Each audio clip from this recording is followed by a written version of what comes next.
Bismillahirrahmanirrahim. Alhamdulillahilladzi hadana lihada wa ma kunna linahtadiya laula an hadanallah. Asyhadu an la ilaha illallah wahdahu la syarikalah wa asyhadu anna Muhammadan abduhu wa rasuluh, amma ba'du. Para asatid, para jamaah Masjid Al-Haq yang dibanggakan oleh Allah Subhanahu wa taala. Insyaallah kita yang hadir bersama keluarga termasuk yang dibanggakan oleh Allah. Bagaimana tidak, karena tidak semata-mata bapak-bapak dan ikhwan-ikhwan sekalian hadir di masjid ini kalau tidak berdasarkan iman, beribadah, dan hendak menuntut ilmu.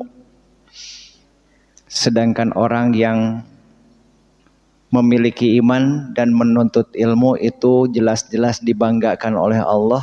Allah berjanji di dalam Al-Quran yang sudah kita faham, yarfa'illahu alladhina amanu minkum walladzina utul ilma darajat. Allah pasti mengangkatkan harkat derajatnya orang-orang yang beriman dan orang-orang yang mendatangi ilmu.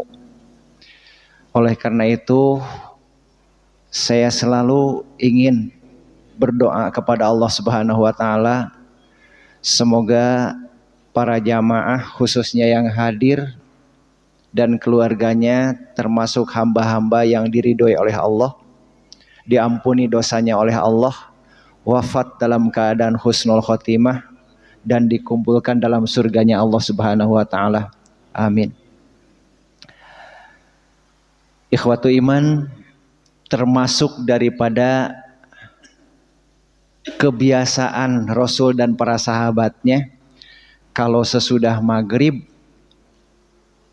sampai isya itu menunggu di masjid sampai ada fatwa hukum dalam urusan menunggu waktu sesudah maghrib itu. Dalam salah satu hadis dinyatakan bahwa para sahabat Rasul, ada kajian, tidak ada kajian, suka membiasakan tinggal di masjid sesudah sholat maghrib. Yantazirunal isya'a, mereka menunggu datangnya waktu isya itu di masjid. Kemudian di antara mereka karena tidak ada kajian, ngagaloler, tidur. Dan tidurnya itu sampai pulas. Bahkan ada yang sampai mendengkur. Ya lumayan pannya jam upami ayeuna jam 7 kirang saparapat dugi ka setengah 8 3 4 jam ngagoler puguh we dugi ka kerek teh mah pasti. Kemudian fatwanya apa? Summa yusalluna wa la yatawaddauna. Mereka melaksanakan sholat dan mereka tidak wudu lagi. Nah ini fatwanya apa? Bahwa tidur itu walaupun sampai mendengkur, kalau yakin tidak batal, tidak kentut terutama, maka itu tidak membatalkan sholat, tidak membatalkan wudu. Tidur itu tidak membatalkan wudu, kecuali kalau orangnya sudah merasa bosan gitu ya, bosan. Suka tidak terkendali kentutnya. Jadi ini barangkali salah satunya sampai keluar fatwa dari sana bahwa tidur tidak membatalkan wudu. Yang membatalkan wudu mah yang keluar dari 2 lubang, yaitu kentut, buang air besar dan buang air kecil. Itu untuk laki-laki. Keluar mazi itu termasuk membatalkan wudu. Kalau tidur tidak membatalkan wudu. Itu salah satu di antara fatwa yantazirunal isya, menunggu waktu isya. Ikhwatu iman, kalau Al-Ustadz Husain Ajis, beliau membahas di masjid ini tentang Bulughul Maram yang di dalamnya ada fikih-fikih tentang toharoh, tentang sholat, tentang perdagangan dan seterusnya. Maka saya memilih Riyadhus Shalihin. Riyad artinya taman, as-sholihin orang-orang yang soleh. Ada sebuah kitab yang judulnya Riyadhus Shalihin. Di dalamnya terdapat ayat-ayat Al-Quran dan hadis-hadis yang titik tolaknya ke arah akhlak, adab manusia terhadap Allah, manusia terhadap Rasul, manusia terhadap sesama manusia, manusia terhadap alam. Itu adab, makanya Imam An-Nawawi memberikan judul Riyadhus Shalihin, tamannya orang-orang yang soleh. Di taman itu adalah kalau yang terdengar, yang menyenangkan, yang menenangkan. Dan alhamdulillah pertemuan saya dengan bapak-bapak di masjid ini sudah pertemuan yang ketiga. Saya absen bulan kemarin karena ada acara kasumpingan tamu di pesantren. Jadi alhamdulillah 3 kali pertemuan Riyadhus Shalihin. Yang pertama tanggal 17 Oktober, yang kedua 15 Oktober, dan sekarang 17 Januari. Jadi Desember absen. Pada pertemuan pertama masih menerangkan bab 1 tentang keikhlasan dan menghadirkan niat dalam segala perbuatan dan ucapan, yang nampak maupun yang tersembunyi. Bagian pertama, kedua, dan sekarang yang ketiga. Hadisnya mestinya nomor 5 dan 6, tapi karena pertama terlalu panjang hadis yang nomor 6-nya, maka saya lewat nomor 5-nya. Jadi sekarang yang kita bahas adalah satu hadis yang cukup panjang tetapi penting dan harus menenangkan kita, karena sesuai dengan judulnya Riyadhus Shalihin. Sebagaimana biasa, saya mengajak untuk menyimak bersama, membaca bersama. Biasa saya dahulu diikuti oleh Bapak. Bismillahirrahmanirrahim. Wa an Abi Ishaq. Hadis diterima dari Abi Ishaq, Sa'd bin Abi Waqqasin, yaitu Sa'ad bin Abi Waqqas, Malik bin Uhaib bin Abdi Manafin,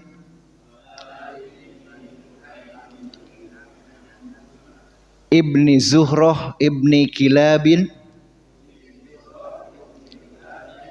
Ibnu Murrata bin Ka'bin, Ibni Lu'ayyin Al-Quraisyi Az-Zuhari radhiyallahu anhu. Mudah-mudahan Allah meridhoinya. Ahadil asyrati, salah seorang di antara 10, al-masyhudi lahum bil jannah, yang dipersaksikan bagi mereka masuk surga.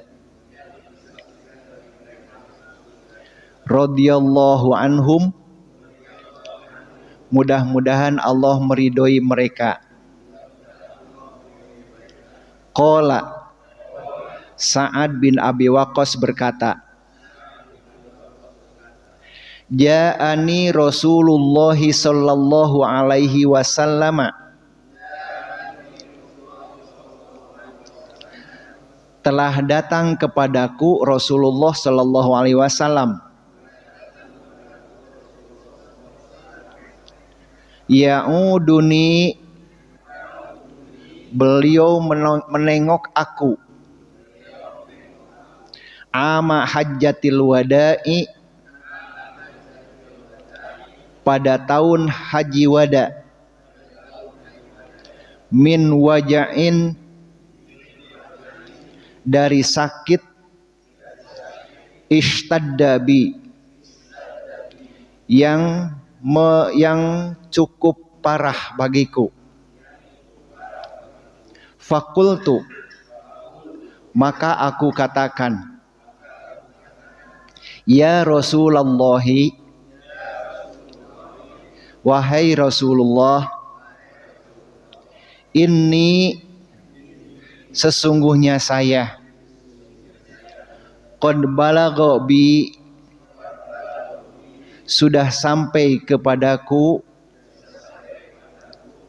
minal waja'i, dari sakit keras, mataro, seperti yang engkau lihat, wa ana, sedangkan saya, dzu malin, memiliki sejumlah harta, wala yarithuni, dan tidak ada ahli warisku, illa ibnatun li, kecuali memiliki seorang anak perempuan. Afa atasodaku, bolehkah aku bersodakoh, bisulusai mali, dengan 2/3 hartaku? Qala, Rasul bersabda, la, tidak boleh. Qultu, aku bertanya lagi, fasyatru ya Rasulullah, bagaimana kalau setengahnya ya Rasulullah? Faqala, beliau menjawab, la, tidak boleh. Qultu, aku bertanya lagi, fassulusu ya Rasulullah, bolehkah sepertiganya ya Rasulullah? Qala, beliau menjawab, as-sulusu, boleh sepertiga, was-sulusu kasirun, sepertiga pun terlalu banyak, au kabirun, atau terlalu besar. Innaka, sesungguhnya engkau, intadharo, meninggalkan, warosataka, ahli warismu, agniya'a, dalam keadaan berkecukupan, khairun, itu lebih baik, min antadharhum, daripada engkau meninggalkan mereka, alatan, dalam keadaan kekurangan, yatakaffafunan nasa, meminta-minta kepada orang lain.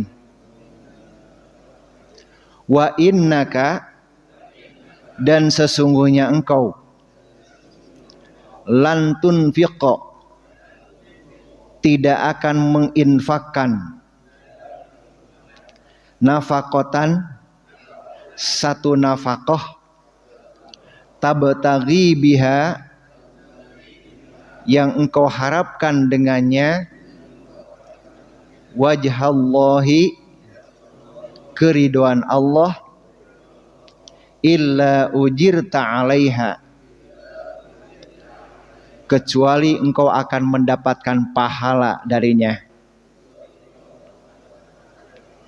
Hatta, sampai, ma taj'alu, apa-apa yang engkau jadikan, Sodakoh fi imro'atika, terhadap istrimu. Qala, beliau bersabda, fakultu, maka aku bertanya, ya Rasulullah, wahai Rasulullah, ukhallafa ba'da ashabi, aku akan ditinggalkan setelah sahabat-sahabatku.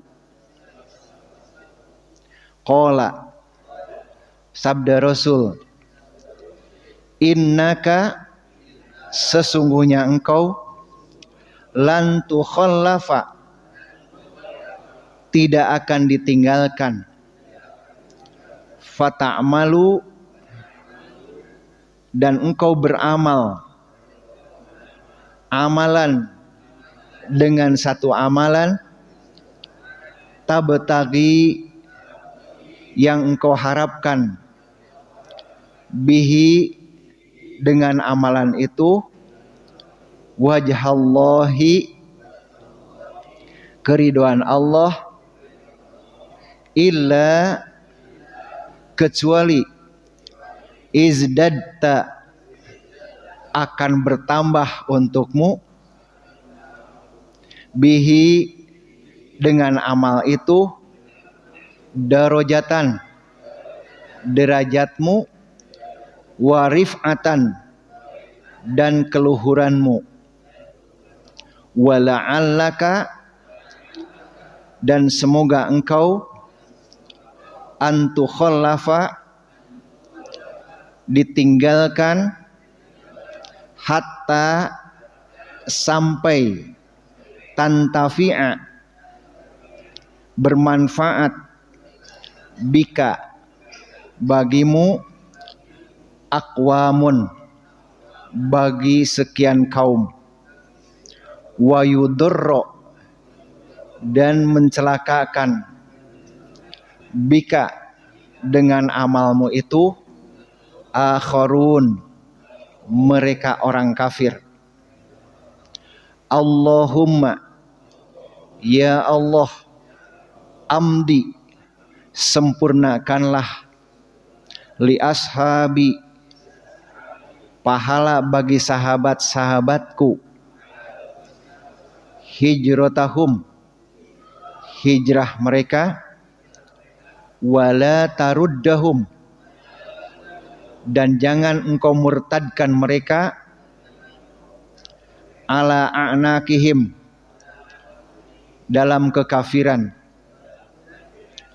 lakinil ba'isu, tetapi yang miskin, Sa'd bin Khawlah, yaitu Sa'ad bin Khawlah, yurthi lahu Rasulullah sallallahu alaihi wasallam, Rasulullah sangat kasihan,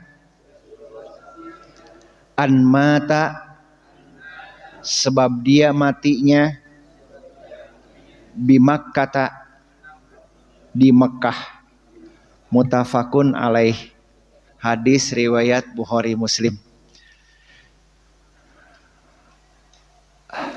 Hadirin yang dimuliakan Allah Subhanahu wa taala, walaupun sepintas mudah-mudahan rengkol hadis ini kita fahami, karena memang rasanya hadis ini sudah kita pernah mendengar. Saya yakin kita pernah mendengar, terutama bab wasiat atau hibah, bahwa hibah itu, wasiat itu tidak boleh melebihi sepertiga dari semua harta. Dan inilah rengkol hadisnya, gitu ya. Hadisnya itu dalam hadis Bukhari, dalam kitab Bukhari ada, dalam kitab Muslim ada.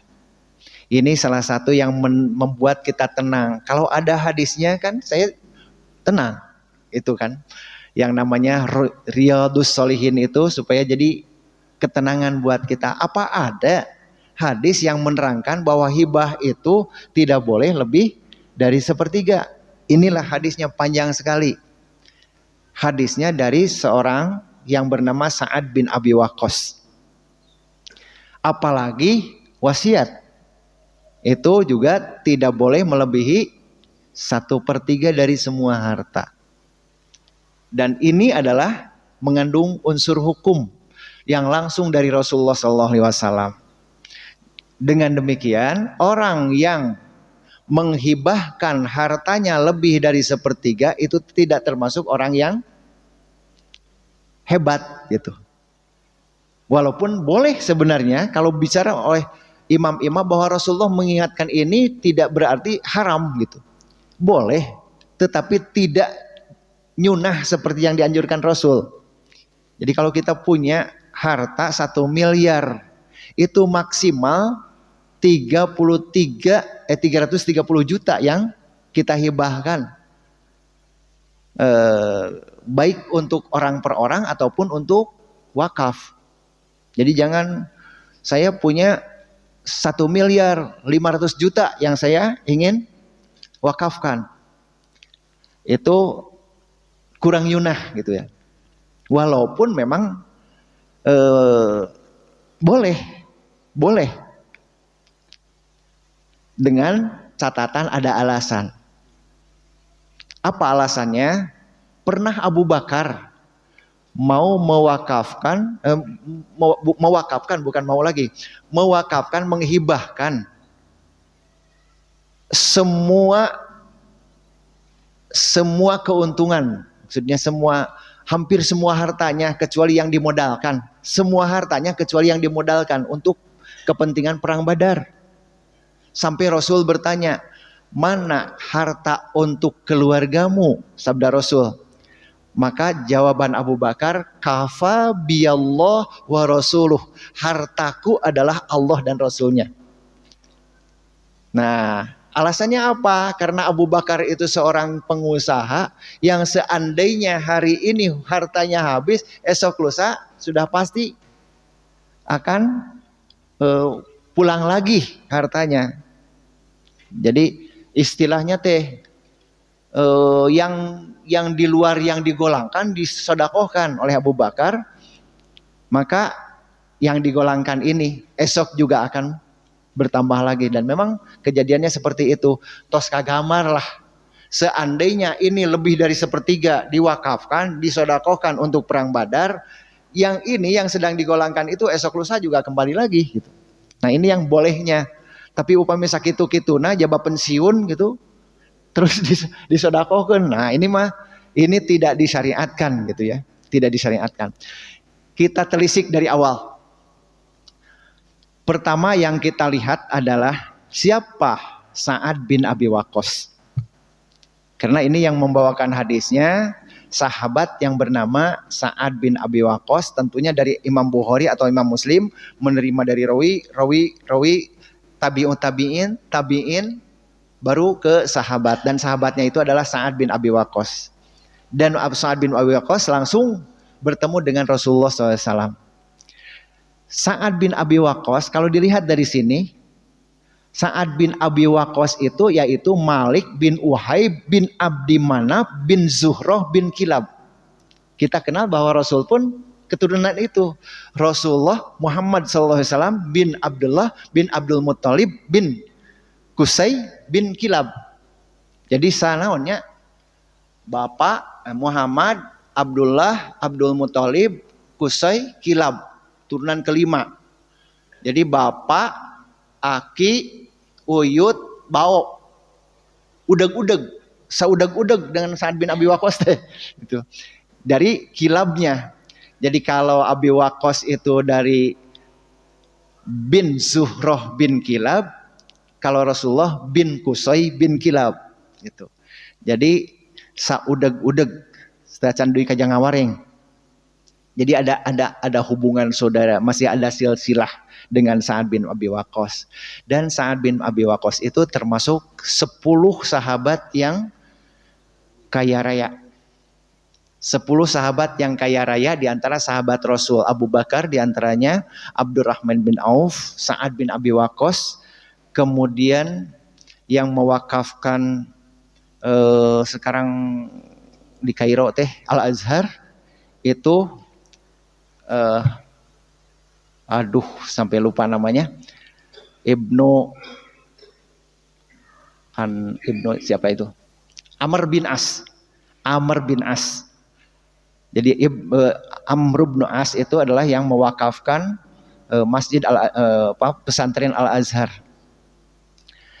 Nah itu 10 di antara 10 termasuk juga Anas bin Malik, karena Anas bin Malik sahabat yang didoakan oleh Rasul, wa aktsir malahu, banyakkanlah hartanya, dan Anas bin Malik termasuk yang kaya raya didoakan oleh Rasul. Jadi Sa'ad bin Abi Waqqas selain daripada orang kaya di kalangan Rasul, beliau juga termasuk 10 di sini disebutkan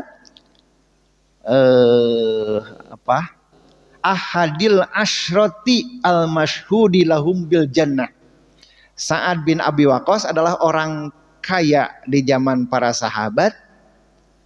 Istilahnya mah kalau sekarang milioner ya. Jadi kayanya bukan kaya biasa tapi kaya milioner. Milioner di antara para sahabat yang dijamin masuk surga di antara 10 orang. Abu Bakar, Umar bin Khattab, Utsman bin Affan, Ali bin Abi Thalib bil jannah. Kemudian Abdurrahman bin Auf, Sa'ad bin Abi Waqqas, Anas bin Malik, dan ada 10 sahabat yang pasti masuk surga, dan mereka ketika hidup langsung diberitahu oleh Rasulullah. Kan luar biasanya pamiku Rasul disebutkan Anda akan masuk surga. Luar biasa. Mudah-mudahan kita juga pernah disebut oleh Rasulullahnya bahwa ada 70 yang paling dulu masuk surga. Sahabat bertanya, 70 apa? 70 ratus? 70 ribu? Bisa jadi 70 juta. Mudah-mudahan kita ada di sana. Masuk surga dan ada di samping Rasulullah SAW. Itu yang 10 ya, 10 masuk surga, dan ada 4 wanita yang paling dulu masuk surga, yaitu Khadijah istri Rasulullah yang pertama, yang kedua Maryam binti Imran, ketiga Asiyah istrinya Fir'aun, dan yang keempat Fatimah Az-Zahra. Siti Aisyah tidak termasuk dari 4 itu, padahal beliau termasuk pendamping Rasulullah SAW yang luar biasa. Tapi hanya 4 wanita yang paling dulu masuk surga. Nah ini tentang Sa'ad bin Abi Waqqas. Jadi sudah terpercayalah dari sahabatnya. Kualitas hadis ini sudah sangat terpercaya. Pertama, perawinya mutafaq alaih, Bukhari Muslim. Yang kedua, sahabat yang menerimanya pun calon surga, kaya raya di zaman Rasul, dan ada silsilah satu keturunan dengan Rasulullah SAW. Dan isinya adalah ketika beliau sedang sakit, yaitu Sa'ad bin Abi Waqqas sakit, ditengok oleh Rasul. Nah ini juga ada unsur hukumnya. Kewajiban seorang muslim terhadap muslim yang lain adalah diantaranya menengok yang sakit. Kita sekarang sedang pembiasaan ya. Waktu Covid itu 6 rukun muslim hilang semua. Kewajiban seorang muslim terhadap muslim yang lain itu ada 6. Dan ke-6-6-nya tahun 19 akhir sampai 2022 pertengahan ya. Itu hilang semuanya. Yang pertama, idza laqitahu fasallim alaih. Apabila bertemu harus salam, tidak boleh bersalaman. Tidak boleh bersalaman, tidak boleh bersentuhan dengan orang. Kemudian wa idza da'aka fajibhu. Kalau diundang harus datang. Tidak ada undangan 3 tahun itu. Yang ketiga, wa idza atosa fahamidallah wasyamitu. Apabila bersin saling mendoakan. Ayo mah bersin malah lalu 4. aya nu bersin lompat itu. Idza atasa fahamidallah fasyamithu. Wa idza marido fa'udhu. Apabila sakit harus ditengok, tidak boleh tong boro tetangga, istrinya, suaminya, bapaknya, anaknya tidak boleh nengok. Wa idza mata fatbahu. Yang keenamnya, apabila meninggal dunia maka harus diurus, teu tiasa ngurus nu maot. Genep eta ida laki tahu pasalim alaih wa idza da'aka fajibu idza stansohaka pansohu. Nasihat tidak boleh kan? Pengajian tidak boleh, jumaahan oge hampir tidak boleh. Itu idza stansohaka pansohu wa idza atau syafahmidallah, apabila bersin, apabila sakit, apabila mati. 6 rukun muslim itu hilang ya. Nah, alhamdulillah sekarang sudah kembali lagi, walaupun mungkin harus saling maklum. Sekarang kalau ada yang sakit di rumah sakit itu masih ada orang yang masih namanya teh trauma lah, sieun teu kengingeun ngalayad gitu. Nah, itu kejadian-kejadiannya. Nah, di sini yang uduni Rasulullah menengok. Jadi itu kewajiban seharusnya, dan orang yang ditengok itu suka tenang kalau ditengok teh. Dan itu ketika yang menengok, doa orang yang sakit itu makbul, termasuk makbul. Jadi yang menengok ngadoakeun, yang ditengok pun harus diminta doakeun abdi nuju aya bisnis ieu biasana doa nu teu damang teh sok dikabulkan. Dan juga yang menengok harus ulah janji, didoakeunnya sing damang. Sudah berdoa? Belum, teteh baru janji. Ya, seringkali yang begitu teh didoakeunnya ku ibu sing damang. Tidak begitu cara Rasulullah untuk mendoakan orang. Pegang lokasi daerah yang sakitnya, kemudian ketika itu berdoa, bukan berjanji tapi berdoa. Allahumma rabban nasi mudhibal ba'si ishfi anta syafi la shifaa illa shifauka shifaan la yughadiru saqaman. Kalau sakit perut, pegang perutnya. Kalau beda jenis, cukup dari jauh gitu. Ulah ngajang memanfaatkeun. Sakitna dina paha cenah si ibu teh itu cepang ku si bapak ada cek Rasul kayak gitu. Ulah eta mah pelbadinya teu kenging ikhtilat. Nah, itu doanya.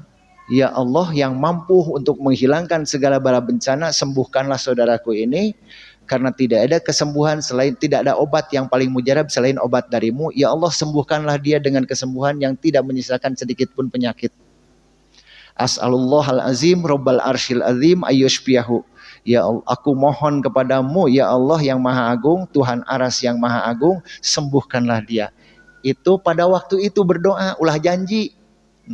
Sok atunya didoakeun ku mak, didoakeun ku bapak sing enggal damang, itu mah belum berdoa. Jadi doakan itu seperti itu, pegang. Itu cara Rasulullah berdoa, dan Islam orang muslim harus mendoakan. Dilayat pada Hajatul Wada. Hajatul Wada itu, Haji Wada itu bulan Zulhijjah. Dan wafat Rasulullah di bulan Rabiul Awal. Jadi Zulhijjah, Muharram, Safar, Rabiul Awal, 4 bulan kemudian beliau wafat. Jadi Hajatul Wada itu di sana. Sedangkan Sa'ad bin Abi Waqqas ternyata masih hidup. Bahkan beliau pernah berjuang bersama Umar bin Khattab ketika Umar bin Khattab menjadi khalifah. Kan setelah Rasulullah ada Abu Bakar. 2 tahun setelah Abu Bakar meninggal diganti oleh Umar bin Khattab. 3 tahun kemudian Umar bin Khattab bisa membebaskan negara Irak. Dan Sa'ad bin Abi Waqqas ikut. Jadi sakit pada waktu itu teh Sa'ad bin Abi Waqqas belum mau meninggal. Masih ada 5 tahun 7 tahun lagi beliau meninggal. Jadi pada saat itu Rasulullah Sa'ad bin Abi Waqqas sudah mulai da upami sakit teh nya sok segala karasa sok sieun gitu nya. Jangankan kita sendiri yang sakit, saya saja kemarin hari Jumat yang kemarin itu ada adik kelas di Pajagalan, Ustadz Iman Atkia, putranya Ustadz Sodikin. Beliau itu lulusan tahun 85, saya 81. 4 tahun kemudian, 5 tahun kemudian beliau lulus, meninggal dunia penyakit jantung, langsung ngeregap diri buah-buah isu pageto kuring ya gitunya. Nah, selalu gitu. Tapi kalau melihat Ustadz Abdul Qohar yang sudah hampir 80 tahun masih jag-jag, regreg deui gitu. Ah ya ge hirup keneh abdi panjang keneh ya umur teh gitu. Jadi Sa'ad bin Abi Waqqas kembali lagi, beliau itu pernah pesimis, jangan-jangan besok saya meninggal dunia. Sudah wajaun istadda bi, sakit keras yang sudah sangat menyerang, parah pisan gitulah. Jadi beliau Sa'ad bin Abi Waqqas mengatakan kepada Rasulullah, ya Rasulullah, bolehkah saya punya harta miliuner gitu, sedangkan anak saya cuma satu-satunya perempuan dan dia pun sudah tercukupi, harta saya masih banyak, bolehkah saya mewakafkan atau mensodakohkan harta saya yang tersisa itu 2/3-nya, biar yang 1/3-nya untuk diwariskan nanti kalau saya meninggal. Jawab Rasul, la, tidak boleh.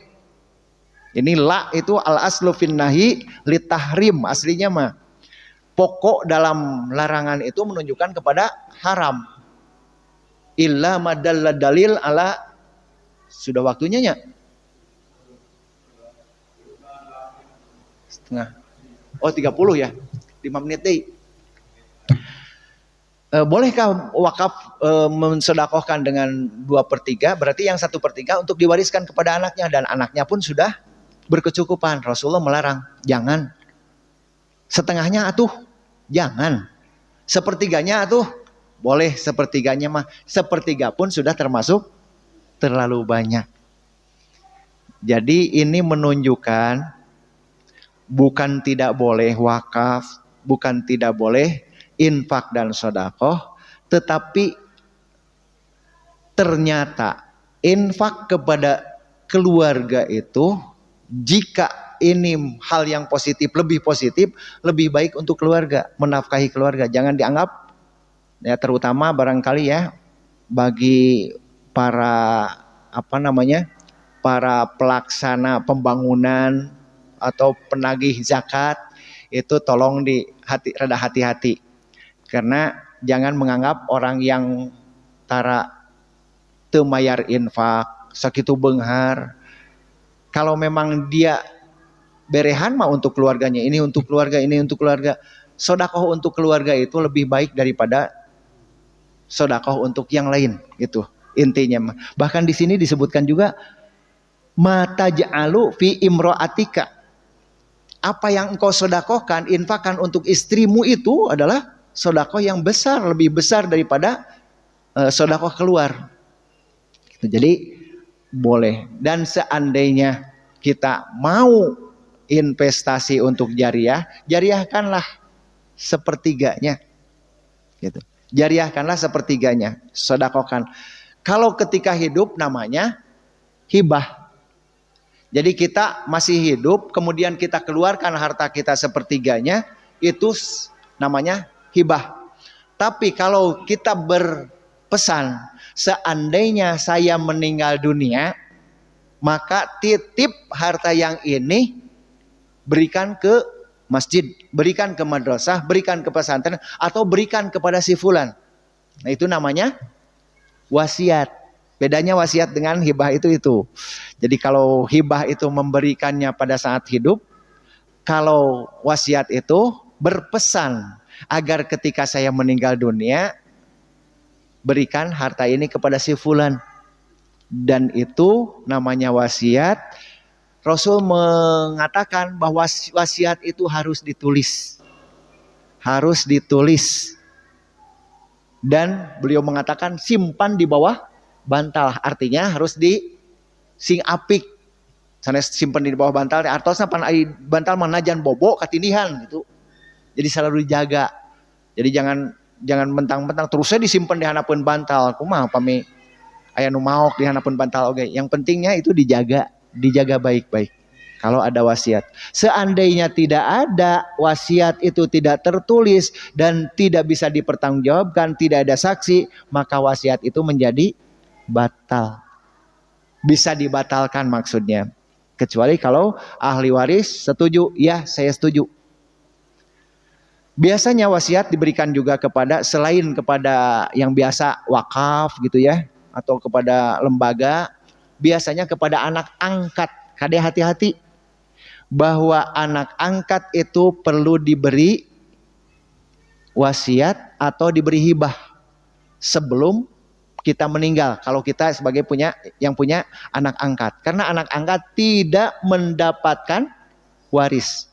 Anak angkat itu bukan ahli waris walaupun sudah istilahnya teh naon, dianggap anak teh, diadopsi dan sudah dinenang, sudah disesusukan dengan anak kita. Kan ada itu teh hilap di namanya teh, ya disahkan sehingga haram nikah anak kita dengan anak angkat. Itu teh upami disusukeun teh. Jadi kalau sudah cara memahramkan anak dengan anak angkat itu caranya adalah disusui oleh ibu. Jadi nantinya boleh gaul jadi mahram, boleh gaul tapi tidak boleh nikah. Jadi mahram. Hanya masalah harta tetap tidak berjalan waris. Anak angkat tidak dapat waris, harus membagi kedah jelas-jelas. Ulah sok susulumputan masalah anak angkat teh. Bakat kunyaah karunya kitu nepikeun ka ieu mah lanceukna ieu adina tah dina maot mah riweuh kitu teh. Pas maot dia tidak dapat waris dan akan terbongkar walaupun disumput-sumput.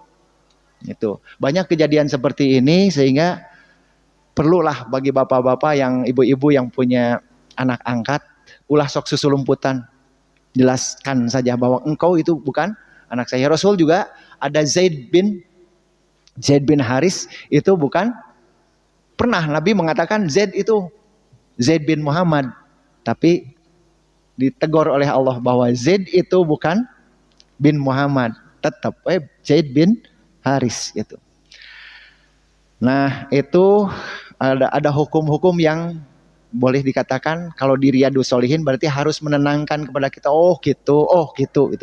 Jadi dengan demikian dari hadis ini, kumpulan hadis ini diterangkan bahwa ternyata agama itu tidak bisa diukur dengan kemaslahatan, tidak bisa diukur oleh ketenangan atau ketenangan yang langsung. Ada imah akur upami melanggar. Yang jelas dalam masalah agama itu aturannya gimana gitu. Bukan maslahat dan tidak maslahatnya, tapi sesuai aturan atau tidak.